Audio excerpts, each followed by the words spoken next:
பெட்டி கடை வைக்கிறது கூட லாய்க்கு இல்லாதவன் தான் இந்த சினிமா துறையில் இருக்கிறவன். உண்மையிலுமா எத்தனை பேருக்கு அவங்க வந்து வெற்றி படிகளில் ஏறிக்கொண்டிருக்கிற நடிகர்களை எல்லாம் உச்சத்துக்கு கொண்டு போய் விட்டவர்கள் அவர் ஒருத்தர். தம்பி, சினிமாவில் மட்டும் இந்த நன்றியை மட்டும் எதிர்பார்த்துறாதீங்க. தன் படத்தை வந்து முன்னிறுத்துவதற்காக படம் முடிஞ்ச கட்சியிலையும் உழைக்கிற ஒரே ஹீரோ அவர் தான். இந்த எல்லா ஹீரோக்களும் இந்த மாதிரி இருக்கணும். அவன் போய் பட்டையை கிளப்பிருப்பான் போல் இருக்கு. அவன் தனியாக நீ ரோட்டில் நடமாட்ட முடியாது. இந்த ஹீரோ யாரை பார்த்தாலும் கை வைக்கிறான்.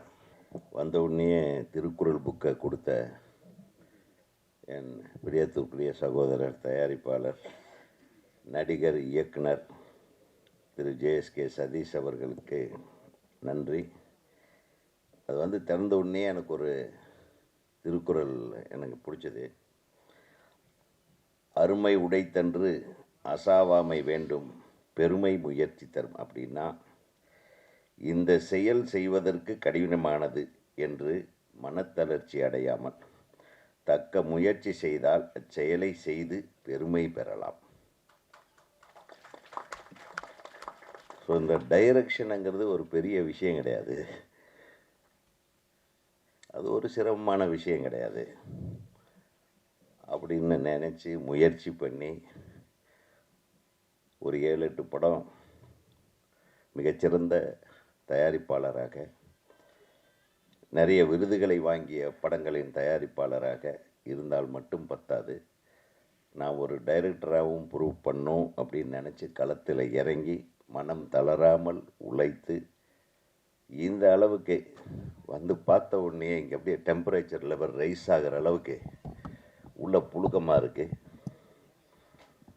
ஒரே படத்தில் ஃபயர் பண்ணி விட்டு எல்லாத்தையும் அப்படியே அடுத்தது என்ன, இந்த சீனோட அடுத்த ஷாட் என்ன, அதுக்குள்ளே வெட்டி விட்டாரே அப்படின்ற மாதிரி டென்ஷனில் இருக்க. நல்லா தானே இருக்கு. அதான் நீ தான் கற்றுந்தா. ஸோ இந்த ஒன்ஸ் மோர் கேட்கக்கூடிய, அதுவும் பத்திரிகையாளர்கள் ஒன்ஸ் மோர் கேட்கக்கூடிய அளவுக்கு ஒரு, நம்மளும் மனசுக்குள்ளே இன்னொரு தடவை பார்க்கலான்னு தான் இருந்தது. அது முன்னாடி ரோவில் நம்ம, பின்னாடி ரோவில் அந்த ஃபயர்களுக்கு உண்டான மலர்கள் யார் யார் கொளுத்தி போட்டாங்களோ அவங்க எல்லாம் உட்காந்துருக்காங்க. ஒரு மிகச்சிறப்பான முயற்சியை எடுத்திருக்கும் ஜேஎஸ்கே சதீஷ் அவர்களுக்கு என்னுடைய மனமார்ந்த வாழ்த்துக்களை. தமிழ்நாடு திரைப்பட இயக்குனர் சங்க உறுப்பினராக அப்ளிகேஷன் வாங்க போகிற அவருக்கு என்னுடைய மனமார்ந்த வாழ்த்துக்கள். ஏன்னா தயாரிப்பாளர் சங்கத்தில் கூட ஒரு ஆக்டிவ் மெம்பராக, நடப்பு தயாரிப்பாளர் சங்கத்தில் அவர் செயல்பட்டுருக்காரு.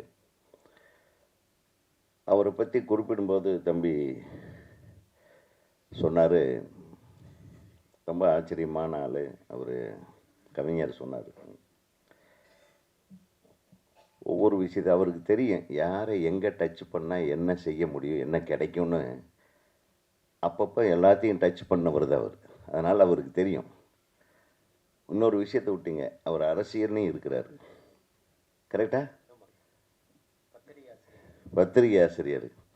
ஸோ எல்லா துறையிலையும் அவருக்கு தெரியும் எந்தெந்த இடத்துல யாரை பிடிச்சா என்னென்ன செய்ய முடியும்னு. நிச்சயமாக அது வந்து தப்பு செய்கிறதுக்காக இல்லை, தன்னை வளர்த்து கொள்வதற்காக, தன்னுடைய ஆர்வத்தை தன்னுடைய படைப்புகளில் கொண்டு வருவதற்காக, அதற்குண்டான அங்கீகாரத்தை பெறுவதற்காக, அதற்குண்டான வெற்றியை அடைவதற்காக நம்ம எப்படி வேணாலும் பயணிக்கலாம். மிகச்சிறந்த ஒரு பாதையை தேர்ந்தெடுத்து, அது இன்றைக்கி வரையில் அவர் எல்லா துறைகளிலும் வெற்றி அடைந்து விட்டார் என்றே சொல்லலாம். இயக்குனர் துறைக்கு அவர் அடியெடுத்து வைத்திருக்கிற இந்த வேலை வந்து அற்புதமான வேலை. ஏன்னா நிறைய டைரக்டருக்கு இப்போ நடிக்க ஆரம்பிச்சிட்டாங்க, நிறைய தயாரிப்பாளர்களும் இப்போ நடிக்க ஆரம்பிச்சிட்டாங்க, நிறைய நடிகர்கள் இப்போ டைரக்டும் பண்ண ஆரம்பிச்சிட்டாங்க. யார் வேணாலும் என்ன வேணாலும் பண்ணலாம். அந்த மாதிரி ஒரு சூழ்நிலை இப்போ நிலவரதுக்கு 2 காரணம். சினிமா இண்டஸ்ட்ரி முதல்லலாம் வந்து மிக சூப்பராக இருந்தது அப்படின்னு சொல்லுவோம். இப்போ நம்ம எப்பவுமே நம்ம எல்லாம் நம்மளை ஓல்டு ஸ்கூலில் சேர்த்துட்டார். இப்போ பேசும்போதே சொல்லிட்டார், அதாவது அந்த காலத்து தயாரிப்பு நடிகர் பாண்டியராஜன் சார் நம்மளையெல்லாம். சினிமாவுக்கு வயசே கிடையாதுங்க. சினிமா என்றைக்குமே சினிமா தான். ஆரம்பத்துலேருந்து இன்றைக்கி வரணும் சினிமா என்பது சினிமா தான். சினிமாவுக்கு வயசே கிடையாது. கிட்டத்தட்ட ஒரு 40 வருஷம் இருக்குமா சிவா, நம்ம 2 பேரும் ஒன்றா வந்தோம் சினிமாவுக்கு. கோபிச்செட்டிப்பாளையத்துலேருந்து அவர் வர்றாரு, நானும் வர்றோம். எங்களுக்கு சினிமா தான் மூச்சு, சினிமா தான் வாழ்க்கை, சினிமாவை தான் எல்லாமே. சினிமாவை தவிர வேறு எந்த வேலை செஞ்சாலும் நமக்கு 5 பைசாக்கு பிரயோஜனப்படாது. ஒரு பெட்டி கடை வைக்கிறது கூட லாய்க்கு இல்லாதவன் தான் இந்த சினிமா துறையில் இருக்கிறவன். உண்மையிலுமா வியாபாரிகளாக இருக்க முடியாது. பாருங்கள், வியாபாரம் ஒழுக்கமாக பண்ணிகிட்டு இருந்தவர் டைரக்டர் ஆகிருக்காருன்னா பாருங்கள், கலையுடைய டைரக்டர் ஆகிட்டுன்னா வியாபாரி ஆக முடியாது. அது பெரிய சிக்கலான விஷயம். எனக்கு தெரிய ஒவ்வொரு படம் எடுக்கும்போதும் ஒரு டைரக்டரை எந்த விதத்துலேயும் துன்பப்படுத்தாமல் டைரக்டருக்கு என்னென்ன வேணுமோ அதெல்லாம் செஞ்சு கொடுத்த தயாரிப்பாளரில் ஒருத்தர் தான் சிவா. உண்மையிலே நான் பெருமைக்காக சொல்கிறேன். ஏன்னா சிவா மாதிரி ஒரு மிகச்சிறந்த தயாரிப்பாளர்கள் இன்னைக்கு வெற்றிக்காக உழைத்து கொண்டிருக்கிறார்கள் என்பது தான் எனக்கு வருத்தமான விஷயம். எத்தனை பேருக்கு அவங்க வந்து முன்னணியில் அவங்க வெற்றி படிகளில் ஏறிக்கொண்டிருக்கிற நடிகர்களை எல்லாம் உச்சத்துக்கு கொண்டு போய் விட்டவர்கள் அவர் ஒருத்தர். இந்த திரை உலகத்தில் குறிப்பாக மறந்து போகிற ஒரு விஷயம் என்னன்னா இந்த நன்றி என்றது.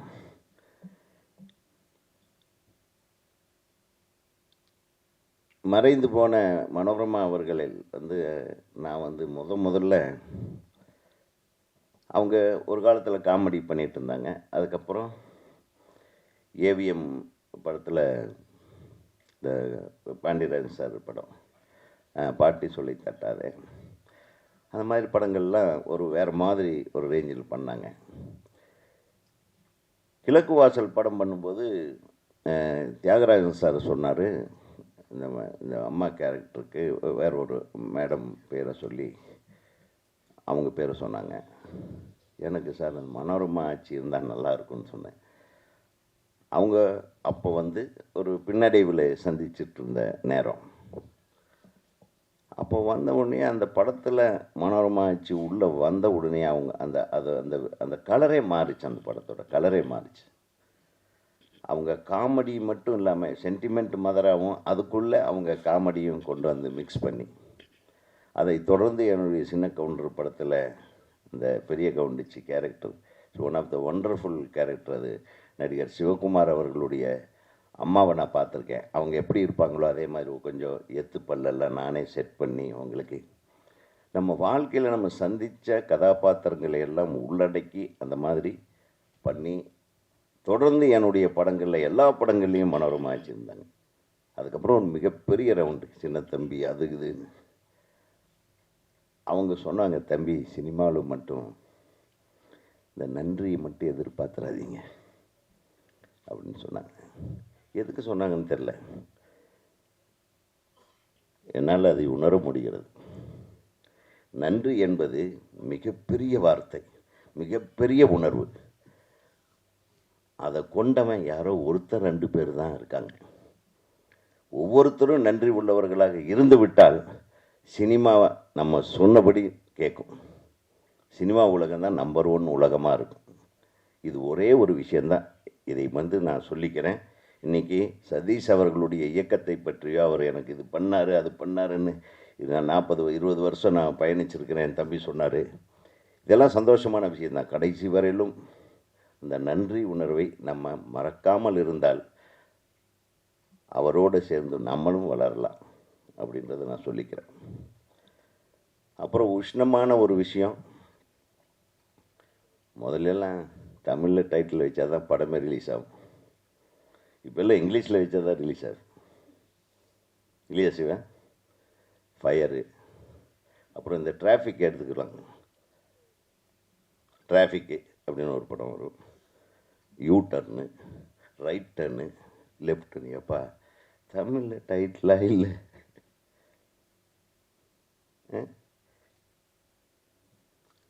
தமிழில் டைட்டில் வச்சுருந்துருக்கலான்றது என்னுடைய பணிவான வேண்டுகோள். பட் இருந்தாலும் இந்த ஃபயருங்கிறது உங்களுக்கு உங்கள் கதைக்கு பொருத்தமான பெயராக இருக்கலாம்.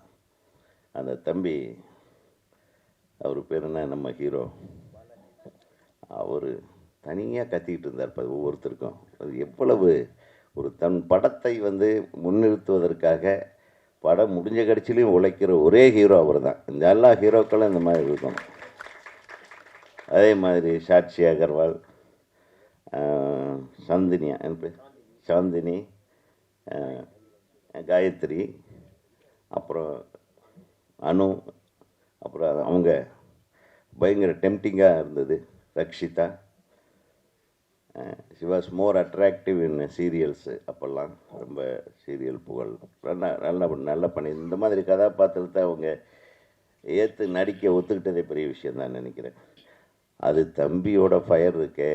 டைரக்டரை வாங்க டைரக்டரை, இந்த ஃபயரெல்லாம் தனியாக வச்சுட்டு இருந்திருப்பார் போல் இருக்கு சிவா. ஏதாச்சும் காட்டியிருக்கார வெளியே? முதல் படமே நம்ம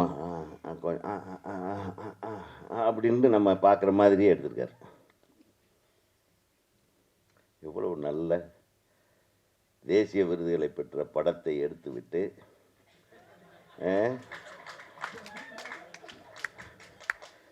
என்ன சார், அவ்வளோதானா? இதுலேயும் ஒரு தேசிய விருதை பெறப்போகிற ஒரு உணர்வு இருக்கிறது என்பது மட்டும் மறந்து விடக்கூடாது. அதான், அதாவது இது தப்பான உணர்வே கிடையாது சார். ஒருத்தனுக்கு அது அவன் பட்டையை கிளப்பியிருப்பான் போல் இருக்கு. அவன் தனியாக நீ ரோட்டில் நடமாட்ட முடியாது. இந்த ஹீரோ யாரை பார்த்தாலும் கை வைக்கிறான். நல்ல வேலை ரக்ஷிதா வந்து சாட்சி பக்கத்தில் என்ன உட்காந்து வச்சிட்டாங்க. அதனால் நீ தள்ளி போயிட்ட இல்லை? நான் ரொம்ப சேஃபான ஆளுப்பேன். மானிட்டரில் இவர் தானே? சரி, நீ சீக்கிரம் மெம்பர் ஆயிடணும். அந்த ஃபயர்லேயே சீக்கிரம் வந்து ஃபயர்ஃபுல்லாக ஒரு இந்த மாதிரி ஒரு இயக்குனர் சங்கம் வரவேற்கிறது. ஒருத்தர் டைரக்டராக வரணுன்னாவே, ஒரு தயாரிப்பாளர் டைரக்டராக மாறுறாருன்னாவே எனக்கு ஒரு இது என்னென்னா, ஒரு நல்ல நம்ம 10 அசிஸ்டன்ட் டைரக்டர்கள், நல்ல அசிஸ்டன்ட் டைரக்டர்கள் உங்களுக்கு உதவிகரமாக இருந்திருப்பார்கள். ஒரு கோ டைரக்டர் உதவிகரமாக இருந்து, ஒரு நல்ல ரைட்டர் உதவிகரமாக இருந்திருப்பார்கள். இல்லைன்னா புதுசாக தயாரிப்பாளர்லாம் பெரிய டைரக்டர் ஆக முடியாது. கைத்தட்டுங்க இதுக்கு. ஆக எங்கள் இயக்குனர் சங்கத்தின் சப்போர்ட் இல்லாமல் நீங்கள் ஒரு சிறப்பான படத்தை இயக்கியிருக்க முடியாது. கரெக்டாக சிவா? ஆக உங்களுடைய நமது திரைப்பட இயக்குநர்கள் சங்கத்தின் சார்பாக உங்கள் கோ டைரக்டர், இணை துணை இயக்குநர்கள் அனைவருக்கும் எனது மனமார்ந்த வாழ்த்துக்களை தெரிவித்துக் கொள்கிறேன். மியூசிக்கை பற்றி பேசணும். எங்கே மியூசிக் டைரக்டர்? ஆமாம், பின்னிட்டார். இன்னும் வேறு வித்தைகள்லாம் பண்ணியிருப்பீங்க. அந்த நெருக்கமான காட்சிகளுக்கு தகுந்த மாதிரி ஒரு மாதிரி ஹாண்டிங் இதெல்லாம் போட்டிருக்கீங்களா? ஓகே, ஒரு நிறைய ஃபீலிங் வச்சுருக்காரு. பெரிய கூட்டமாக இருக்கும் போல் இருக்குப்பா. இப்படியெல்லாம் ஒரு சரி, வாழ்த்துக்கள். ரொம்ப பிரமாதமாக இருந்தது அந்த பாட்டு. சரி, அந்த ரீரெக்கார்டிங் ஸ்டைல்லையே தெரிஞ்சது இந்த what you wanted to convey. அந்த டைரக்டர் இன்னும் வந்து கரெக்டாக புரிஞ்சிட்டிங்கன்னு நினைக்கிறேன். டைரக்டரோட ஃபயரை எல்லோரும் ஒரு மார்க்கமாக தெரியுங்க போல் இருக்கு. ஆமாம், இவங்களெல்லாம் வெளியே போகும்போது கொஞ்சம் ஜாக்கிரதையாக தான் பார்க்கணும். இன்னும் இப்படி ஒரு மிரட்டலான ஒரு படத்தை, ஆனால் நல்லா இருக்கு ஒரு காம்பினேஷன். அதில் நடித்திருக்கிற அனைத்து, அது நம்ம இவர் வந்திருக்காரு, நம்ம காமெடி கம் வில்லன் சிங்கம்புலி காட்டினோடனே எனக்கு இப்போ நிறைய தோணுச்சு. ஸோ இதில் நிறைய திருப்பங்கள் இருக்கும். Wish you all the best. இந்த திரைப்படத்திலே முக்கிய கதாபாத்திரங்கள் நடித்துக்கொண்ட அத்தனை நடிகர் நடிகைகளுக்கும் எனது மனமார்ந்த வாழ்த்துக்கள். தொழில்நுட்ப கலைஞர்கள், ரைட்டர்ஸ், ஒளிப்பதிவாளர் நல்லா பண்ணியிருந்தார், அவருக்கும் என்னுடைய வாழ்த்துக்கள். தொடர்ந்து இந்த மாதிரி படங்களை எடுங்க. எங்கள் உதவி இயக்குநர்களுக்கு வாய்ப்பு கொடுங்க. எங்களுடைய கலைஞர்களை தொடர்ந்து பயன்படுத்துங்க. அது மட்டும் இல்லை, சரியான நேரம் பார்த்து இந்த படத்தை ரிலீஸ் பண்ணுங்க. நைட் ஷோவாக போடுங்க. காலை காட்சியெல்லாம் இரவு 3 மணி காட்சி இந்த மாதிரி கேட்டு வாங்கி இந்த படத்தை மிகப்பெரிய வெற்றி படமாக ஆக்க வேணும். நான் ஃபஸ்ட்டு ஷோ ஃபஸ்ட் படமே பார்க்கணுன்னே, நீங்கள் இல்லைன்னா ஃபஸ்ட் காப்பி வந்தோடனே எங்களுக்கு காட்டிடுங்க, அது வரையும் தாங்க முடியல என்று கூறி உங்களுடைய ஆர்வத்துக்காக என்னுடைய வாழ்த்துக்களை தெரிவித்து நன்றி கூறி விடைபெறுகிறேன். தலைவருக்கு மிக்க மகிழ்ச்சி.